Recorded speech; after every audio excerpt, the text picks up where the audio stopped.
Ceci est un livre audio autogénéré par Google. Acteurs de la science. Fondé par Richard Moreau, professeur honoraire, à l'Université de Paris 12. Dirigé par Claude Brzezinski et Roger Tessou. La collection Acteurs de la science est consacrée à des études sur les acteurs de l'épopée scientifique moderne, à des inédits et à des réimpressions de mémoires scientifiques anciens, à des textes consacrés en leur temps à de grands savants par leurs pairs, à des évaluations sur les découvertes les plus marquantes et la pratique de la science. Dernière parution. Robert Loqueneux, Les commencements du monde, de Moïse à Buffon 2020. Alain Marmonnier, Le docteur Melchior Marmonnier, 1813 à 1891. Vie et œuvre du promoteur de la transfusion sanguine en Grésivaudan, 2020. Claudio Grimaldi, Les éloges de Fontenelle. La création du discours sur la science, 2020. Benoît Linel, Le docteur Vitalien. Le médecin de Ménélique II, 2020. Joël Markovitch, L'embryon, Mémoire de l'humanité, 2020. Christiane Villain, Où va la physique ? De la physique mécaniste à quelques élaborations contemporaines, 2019. Vincent Laforge, La chair et le plomb, 2019. Jean-Yves de la Caffinière, Robert Merle d'Aubigné, chirurgien bâtisseur, 1900 à 1989, 2019. Roger Tessou, Théodore Tronchin et la grande aventure de l'inoculation de la variole, 2019. Sofiane Bouhdiba, Le côté obscur de la médecine. Mauvais médecin et médecin mauvais, de l'Antiquité à nos jours, 2019. Daniel Bois, L'information aux sources de la science, 2019. Alexandru Marinescu, Le voyage de la Belgica, premier hivernage dans les glaces antarctiques, 2019. Exergue. Le monde attend d'être dit. Et tu ne viens que pour dire. Ce qui est dit est donné. Le monde est son mot de passe. François Cheng. Avant-propos. Cet ouvrage constitue la suite de L'information aux sources de la science du même auteur. Il en reprend la forme, celle d'un carnet regroupant chroniques personnelles, textes philosophiques ou poétiques, illustrés par quelques compositions numériques pour alléger le texte. Les rappels vers cet ouvrage sont mentionnés par un astérisque. Comme tout carnet de voyage, il n'a d'autre ambition que de partager avec le lecteur des observations et des questionnements personnels, sans parti pris technophile ou technophobe, qui ne sont souvent qu'idéologie. Il s'agit de voyager avec l'esprit libre et critique du scientifique qui se méfie des discours ambiants. Les chroniques rassemblées ici, plus ou moins indépendantes les unes des autres, suivent un parcours qui n'hésite pas à faire des détours, digressions et retours en arrière, et peuvent même se contredire au fil du voyage. Complexité oblige. Une dernière recommandation. Ce carnet est une invitation à flâner au gré des humeurs du lecteur et de ses interrogations du moment. Il pourra l'aborder où bon lui semble et sans dommage, faire l'impasse sur certaines chroniques un peu pointues marquées par le symbole « Phi », qui s'adressent plutôt aux amateurs des domaines concernés. Les 2 premiers chapitres, plus conceptuels, peuvent même être sautés quitte à y revenir ponctuellement. Introduction. Notre premier voyage au fil de l'information nous a permis de parcourir les premiers chapitres du grand livre de l'univers. Un univers duquel l'homme, prisonnier de sa petite bulle d'espace-temps, extrait les informations et les lois qui lui ont permis d'écrire la belle histoire de la formation de notre monde. C'est l'histoire de la dégradation de l'énergie primordiale et de l'auto-organisation de la matière d'où émerge la complexité. Une histoire dont nous sommes capables de reconstituer le récit depuis l'horizon de notre temps, là où l'homme voit débuter la mystérieuse épopée de l'information. Ce second carnet nous invite à explorer la suite de cette épopée, l'auto-organisation de la complexité matérielle et l'évolution de la vie. Un phénomène que l'homme poursuit et amplifie en passant du rôle de cueilleur d'informations, pour comprendre la nature, à celui de producteur d'informations et d'acteur sur la complexité de son environnement. Avec le numérique, il ajoute même à la complexité naturelle celle d'un monde artificiel, le cybermonde. Cette révolution technologique donne à l'homme de nouveaux pouvoirs qui ne sont pas sans poser la question de leur usage. Elle nous amène peut-être à une grande rupture, celle où l'homme sera capable de maîtriser, reproduire ou recréer des systèmes de complexité avoisinant ou dépassant même la complexité de la vie, au point de se recréer lui-même. L'homme se trouve désormais confronté à une double complexité, celle de la nature et celle qu'il construit. Les technologies de l'information ont certainement marqué, plus que tout autre, la seconde moitié du XXe siècle, et continueront probablement sur cette lancée au XXIe siècle. Or, qui comprend ce qui se cache dans son téléphone mobile devenu smartphone ? Sans parler des big data et autres clouds, de l'intelligence artificielle et des robots qui occupent le devant de la scène médiatique. Dans l'ancien monde, nous étions totalement tributaires de la nature sans la comprendre.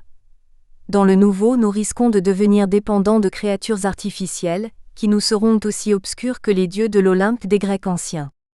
À la différence que derrière eux, il n'y avait pas d'autres humains rêvant de devenir eux-mêmes des dieux. Car ne nous laissons pas abuser, le règne de l'homme-dieu, dont certains annoncent l'émergence grâce à la technoscience, ne serait que le règne de quelques hommes-dieux.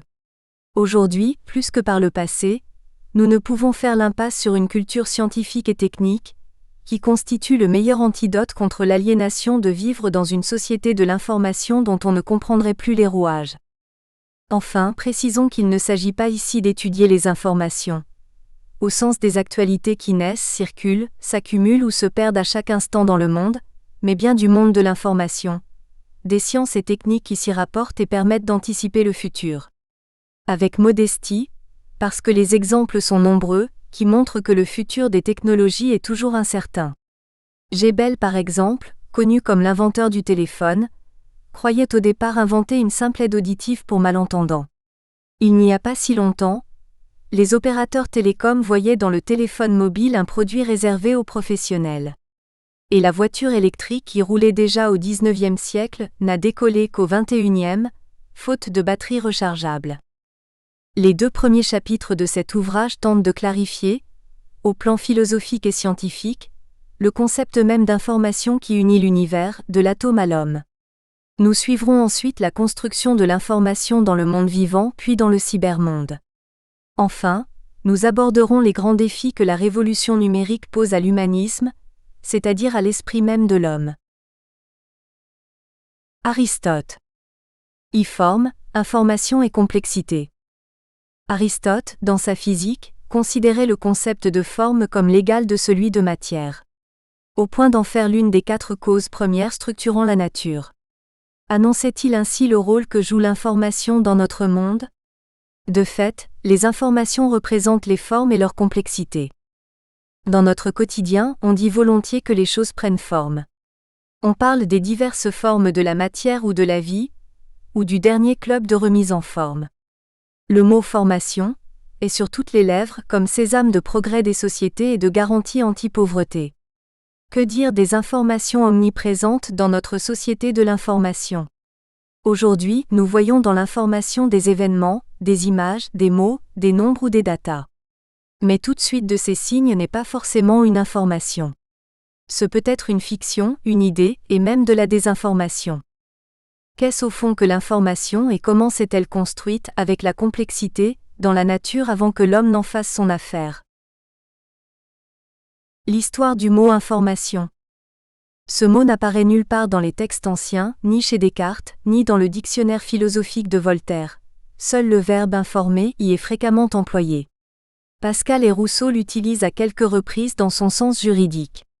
On en trouve trace, avec le sens commun que nous lui donnons aujourd'hui, dans les Essais de Montaigne, quand il écrit à propos du témoignage d'un homme sur l'existence de l'Atlantide. Ainsi je me contente de cette information sans m'enquérir de ce que les cosmographes en disent. De fait, à l'origine, le vocable information ne désignait que l'action de s'informer pour rechercher la vérité au travers d'une enquête, sens qu'il a gardé pour la justice quand elle ouvre une information. L'idée de s'informer contient la notion même de conscience et d'objectif. Savoir qu'il y a des choses que l'on ne connaît pas et que l'on recherche. Ce n'est finalement qu'au XXe siècle que le mot information s'est répandu dans le langage courant au point de faire de notre société celle de l'information. Une société dans laquelle l'information se crée, se transporte, se vend comme une marchandise. Elle est même devenue objet de science et matière première des technologies de l'information. L'action, l'information s'est transformée en résultat de l'action. un message porté par un assemblage de signes, des textes, des images, des fichiers numériques, qui au travers de divers médias, informent notre cerveau et notre esprit qui y trouvent du sens. Mais ceci ne nous dit pas quelle réalité cache ce substantif. N'est-ce qu'une vue de l'esprit humain? Quelle est sa relation avec la matière, et son rôle dans la nature? L'information, une vue de l'esprit? Les informations décrivent les formes des choses dans l'espace, ou la succession des événements dans le temps. Elles nous relient à la nature comme à nos proches. Transformées par notre cerveau en mots, en nombres, en images, en concepts, puis distillées dans le grand alambic de notre cerveau, les informations deviennent l'esprit des choses. Un immense nuage informationnel où chaque chose trouve du sens et devient intelligible à notre esprit. Au plan conceptuel, l'information, forme présentée à l'esprit de l'homme, est une vue de l'esprit qui reflète l'ordre des choses matérielles. Mais cet ordre existe en dehors de l'esprit de l'homme. L'information est donc latente dans l'univers organisé, comme dans une immense bibliothèque. Elle est dans les particules constitutives de la matière, dans les objets, dans les êtres vivants, partout où règnent des îlots d'ordre qui sont comme des livres en attente de lecteurs. De manière symétrique, l'information est aussi ce qui donne forme à la matière ou à la pensée. Cette information qui émerge de l'esprit de l'homme, bien qu'immatérielle, reste cependant étroitement liée à la matière. D'abord parce qu'elle n'émergerait pas sans neurones, ensuite parce qu'il lui faut se poser sur des objets matériels pour se mémoriser et se transmettre. Des vibrations sonores, du papier, des électrons ou des photons, etc. En résumé, l'information est le lien montant et descendant entre matière et esprit. Elle décrit et construit l'ordre du monde. Elle est ce qu'il faut ajouter à la matière pour faire un univers dont elle forme la part immatérielle, et à ce titre elle mérite bien le rang de cause première, aux côtés de la matière, que lui attribuait Aristote sous le vocable de forme. L'information est un concept qui établit le lien entre l'ordre vivant et l'ordre physique. Il est inséparable de l'organisation et de la complexité biologique. Il opère l'entrée dans la science de l'objet spirituel. Edgar Morin. Les mots des poètes. Le poète, quand il célèbre la magie et la beauté des formes qui passent et qui demeurent, ne célèbre rien d'autre que l'information ordonnée et latente dans la nature. Mer plate. Grise, avec de grandes parties grenues qui montrent une activité locale. Une démangeaison, un fourmillement de surface. L'onde est forme. Immobile et sa matière mobile, ou mobile et sa matière stationnaire. Une vague, en quoi est-elle un même? C'est la continuité des formes et du mouvement. Paul Valéry. L'art est encore pareil au fleuve interminable. Qui passe et qui demeure et qui reflète un même. Héraclite changeant qui est à la fois même. Et autres, tout comme le fleuve interminable. Jorge Luis Borges. L'information, essence des choses complexes. Comme de toute sculpture en bronze, il existe dans le monde plusieurs représentations des bourgeois de Calais de Rodin. Ces réalisations matérielles d'une même œuvre représentent un même paquet d'informations. Les données numériques qui décrivent leurs formes dans l'espace et qui permettent de les reproduire à l'infini, par exemple aujourd'hui avec une imprimante 3D qui transforme directement des données numériques en forme. Ces informations constituent l'essence de l'œuvre. À l'opposé du sculpteur qui crée l'essence d'une chose, le menuisier pris comme exemple par Platon dans un de ses célèbres dialogues ne fait rien de réel. Et le menuisier, que fait-il? Ne viens-tu pas de dire qu'il ne fait pas l'idée même que nous appelons l'essence du lit, mais un tel lit en particulier? Je l'ai dit, il est vrai. Si donc il ne fait pas l'essence même du lit, il ne fait rien de réel, mais seulement quelque chose qui représente ce qui est véritablement. Platon, La République, livre 10. Pour Platon, l'information décrivant les bourgeois de Calais serait donc la réalité de l'œuvre de Rodin. Le penseur chinois serait moins catégorique. Essence et matière sont deux choses différentes qui coexistent dans tout être sensible. Chuang Tzu, Le rêve du papillon. Aujourd'hui, le concept de réalité virtuelle est admis de tous. L'information, essence des choses, est une réalité de ce monde virtuel. Ce qui ne l'empêche pas d'être en symbiose parfaite avec l'univers matériel qu'elle représente ou façonne, et utilise comme support pour se transmettre et se conserver. L'information, création de l'esprit. Donner forme à la matière, c'est le geste du sculpteur qui crée son œuvre. Qu'il en fasse l'esquisse avec son crayon, en façonne un modèle avec de l'argile ou la grave dans le marbre avec son ciseau, c'est la même idée transposée dans différentes matières par différentes techniques. L'information est ce que le sculpteur crée dans son esprit sous forme immatérielle ou virtuelle, avant de le matérialiser. Dans le langage numérique, les informations sont les données nécessaires pour passer de l'idée à l'objet, et par extension pour bâtir toute œuvre humaine matérielle ou immatérielle comme un morceau de musique. L'information n'est donc pas seulement ce qui émerge de la matière vers l'esprit, qui permet à l'Homo sapiens de former ses idées et sa science.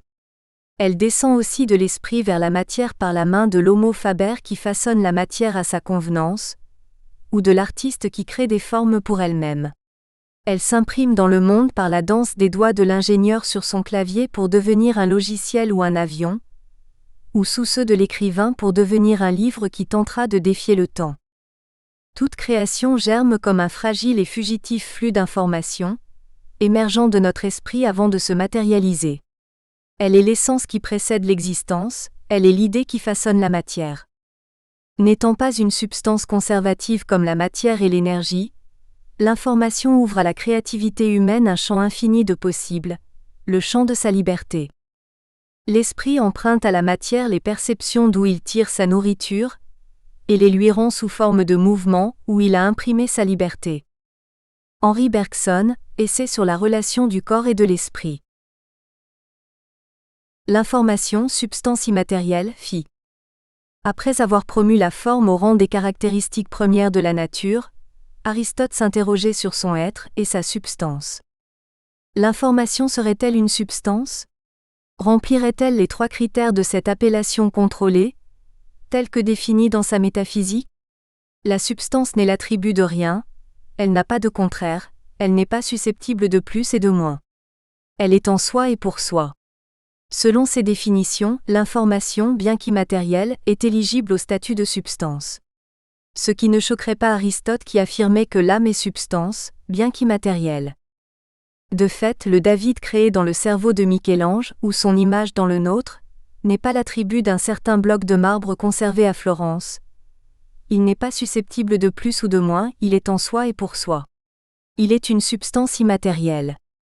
D'ailleurs, notre langage moderne où il est question de biens immatériels, de l'économie de l'immatériel, acte que l'information est une substance immatérielle. Enfin, pour éviter toute confusion, on devrait plutôt dire, si le mot existait, que l'information est amatérielle, parce qu'elle n'est pas le contraire de la matière. Elle n'est bien entendu pas non plus surnaturelle puisqu'elle est partout dans la nature. L'existence d'informations surnaturelles, c'est-à-dire reliant notre esprit à un au-delà de notre univers, est évidemment en dehors d'une science qui par définition n'accède qu'aux informations contenues dans sa bulle d'univers. Toute forme a un contenu intérieur. Il est donc clair que l'harmonie des formes doit reposer uniquement sur le principe de l'entrée en contact efficace avec l'âme humaine. Vassili Kandinsky. Tout est matière et information. De la même manière qu'une sculpture est un bloc de pierre et l'information créée par l'artiste, un flocon de neige et de l'eau, molécules d'H2O, et des informations, celles qui décrivent l'infinie variété des formes des cristaux qui le composent, eux-mêmes générés par l'histoire de ce flocon depuis son nuage originel jusqu'au sol. Tous les objets ou organismes de la nature, structurés à l'échelle macroscopique, sont ainsi faits de matière et des informations que l'histoire y a ajoutées sous la baguette de l'auto-organisation. L'homme, corps et esprit, ne dérogent pas à la règle. Certains rêvent même de découpler un jour l'esprit d'un homme de sa matière biologique, en transférant les informations du cerveau vers des systèmes électroniques plus performants. C'est aller vite en besogne et négliger l'imbrication extrême du corps et de l'esprit qui constitue la nature humaine, mais démontrerait s'il le fallait que nous sommes matière et information. Cette dualité matière-information parcourt l'univers sous des formes diverses, corps-esprit, matériel-logiciel, hard-soft, réseau-service, fabrication-conception. Elle rappelle la dualité onde-corpuscule de la mécanique quantique, et alimente les débats récurrents pour savoir dans un système donné, qui domine de la matière ou de l'information, du matériel ou du logiciel, du corps ou de l'esprit. Ce sont de faux débats. Il faut de la matière et de l'information dans toute chose, dans un être vivant comme dans un ordinateur. Le « et » ici est un « et » logique et non additif. On n'additionne pas des substances de nature différente. Matière et information se multiplient. Si l'un des deux termes est nul, le résultat est nul. Il faut des neurones et de l'information pour former notre esprit, comme il faut des composants électroniques et des informations pour faire un ordinateur. Ce « et » logique fait jouer à l'information et à la matière des rôles aussi importants dans notre monde. Les mots du poète et du philosophe. L'esprit n'habite pas sous les confusions d'atomes entraînés dans les métamorphoses. C'est la forme, oscillant sous des vibrations, qui nous montre la vie au plus secret des choses. L'être attend le contour pour se manifester. Et sa source, cachée aux entrailles du monde, vers les frêles canaux qu'elle fait éclater, pousse éternellement son eau vive et profonde. Elle jaillit sous l'herbe et court sous les glaçons. Sève ardente, elle mord l'écorce de la terre, fait monter vers l'azur la splendeur des moissons, soulève la montagne et creuse le cratère. La nature à ses jeux sans nombre s'assouplit. Chaque accident trahit le germe qu'il recèle. Et comme un ruisseau court partout où s'ouvre un lit, l'âme vient habiter chaque forme nouvelle. Armand Sylvestre.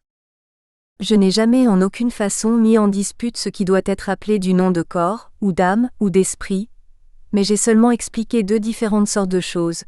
Savoir est celle qui pense et celle qui est étendue, auquel seul j'ai fait voir que toutes les autres se rapportent, et que j'ai prouvé aussi par de bonnes raisons être deux substances réellement distinctes, l'une desquelles j'ai appelé esprit et l'autre corps.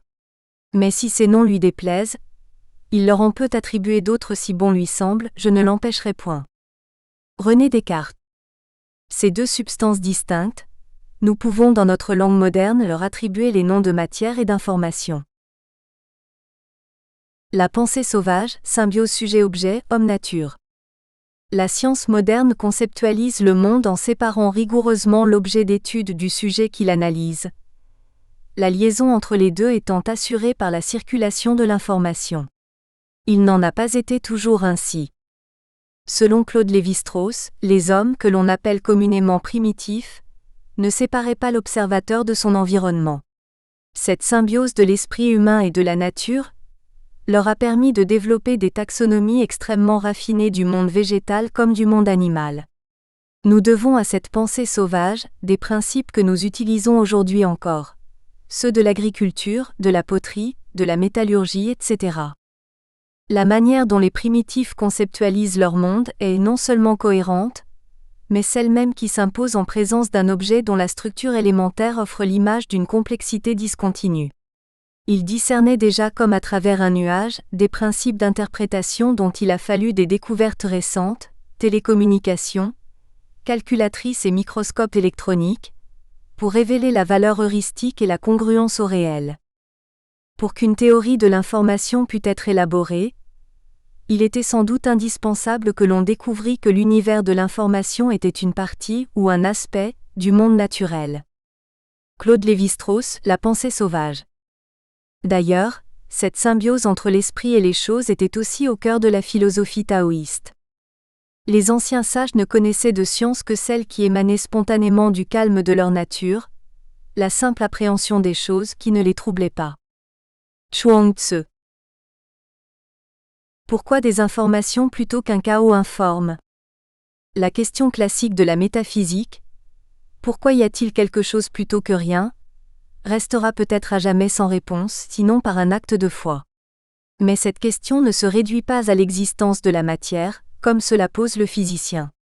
Elle surgit aussi, et peut-être surtout à propos de la structuration de cette matière en forme complexe et ordonnée, c'est-à-dire en information. En résumé, pourquoi y a-t-il de l'information plutôt qu'une matière informe, toujours changeante, donc inconnaissable et à jamais vide de sens ?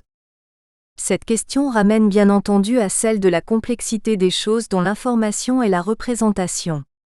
Comment et pourquoi les formes ont-elles pris naissance tout au long de l'histoire du monde ?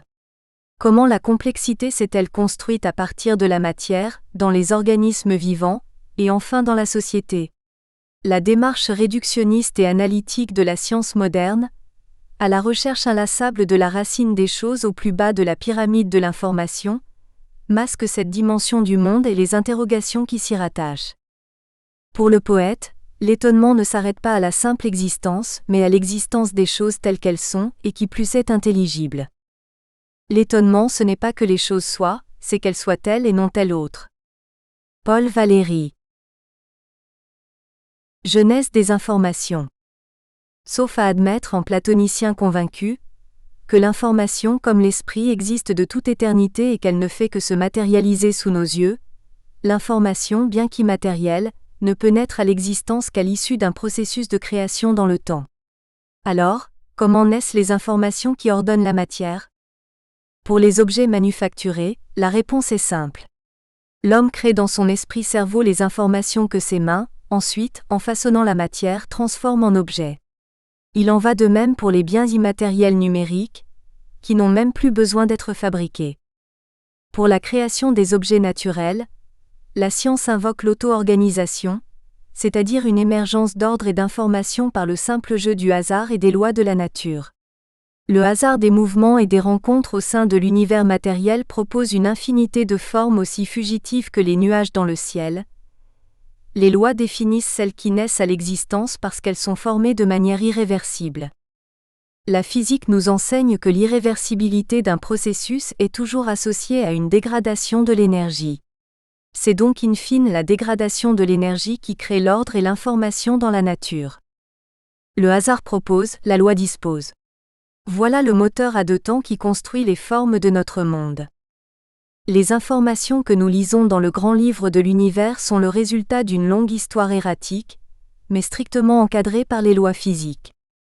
Mais la nature n'est pas une exécutante passive, respectueuse des lois, elle est aussi une grande artiste qui sait choisir parmi les multiples possibilités qu'autorisent ces lois, celles qui forment le tout mystérieusement harmonieux que l'on appelle nature.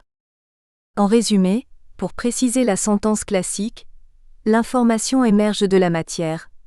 On peut dire que l'information trouve sa source dans les fluctuations de la matière au hasard, avant d'être façonnée par les lois de la physique dans le grand atelier de la nature. Genèse de la forme. Mais la fortune montre bien encore plus évidemment la part qu'elle a dans tous ses ouvrages, par les grâces et beautés qui s'y trouvent, non seulement sans l'intention, mais sans la connaissance même de l'ouvrier. Rien de noble ne se fait sans hasard. Michel de Montaigne, Essai, livre 1. L'information, image de la complexité. Quand les formes, les objets, les êtres vivants, deviennent de plus en plus complexes, les informations qui les décrivent se multiplient. Heureusement, l'ordre intervient pour simplifier le jeu. La complexité, c'est l'ordre. La multitude des parties et leur diversité unies par la communication de l'information pour assurer une fonction ou viser un objectif. La complication n'en est qu'une approche imparfaite, parce que mal ordonnée. Sans les liens informationnels qui assurent l'ordre, le multiple est complication ou chaos. Ceci explique qu'aujourd'hui, plus que les machines, les bâtiments ou même les hommes, les réseaux de communication et les systèmes d'information constituent la véritable identité des grands systèmes complexes, notamment des entreprises. Ils en sont l'âme parce qu'ils en regroupent les informations internes et externes au service d'une unité fonctionnelle. Quand les informations se multiplient avec la complexité, il est nécessaire de les ordonner. Il est habituel de les classer par niveau sur une échelle verticale, allant du plus élémentaire vers le plus riche de sens, du multiple vers l'unitaire, ce qui conduit à parler de pyramide de l'information. La pyramide de l'information d'un livre va des caractères au message qu'il porte en passant par les phrases, les chapitres, etc. À chaque niveau correspondent des informations de nature différente allant par exemple de la description physique des composants à celle de la fonctionnalité globale du système. La pyramide de l'information reflète et structure la relation que l'on veut rendre la plus harmonieuse possible de l'un et du multiple dans un système complexe. Le mot du poète. Tout être comporte le yang et embrasse le yin. Le mélange de leurs souffles vitaux produit l'harmonie. Les maîtres anciens atteignirent l'unité avec le Tao. Le ciel atteignit l'unité et devint pur. La terre atteignit l'unité et devint paisible. Les esprits trouvèrent l'unité et purent diriger. Les vallées trouvèrent l'unité et s'emplirent. L'humanité atteignit l'unité et devint florissante. Les dirigeants atteignirent l'unité et devinrent exemplaires. Tel est le pouvoir de l'unité. Sans unité, l'humanité disparaîtrait. Sans unité, nos dirigeants deviendraient corrompus et chuteraient. Lao Tse, le livre de la voie et de la vertu. Ainsi, par son adhésion totale à ce qui est, le poète tient pour nous liaison avec la permanence et l'unité de l'être. Et sa leçon est d'optimisme. Une même loi d'harmonie régit pour lui le monde entier des choses. Saint John Perse, allocution au banquet du Nobel de littérature 1960. Le Big Bang de l'information. Imaginez un monde uniformément chauffé à blanc. Tout n'y serait que matière en fusion et nuages de gaz aux formes toujours changeantes. Ce serait un monde informe, donc sans information, le chaos des origines des anciens Grecs.